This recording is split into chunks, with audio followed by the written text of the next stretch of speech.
Even in these chaotic times, the world keeps on spinning. And with the pandemic, the economy, social distancing, health concerns, businesses closing and people being laid off, it's enough to make our heads spin. The question is, how can we get back to normal, whatever normal is? With the holidays here, I have an idea.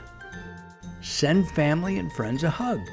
A virtual hug, that is. Hey, send me a hug too. I know I need them.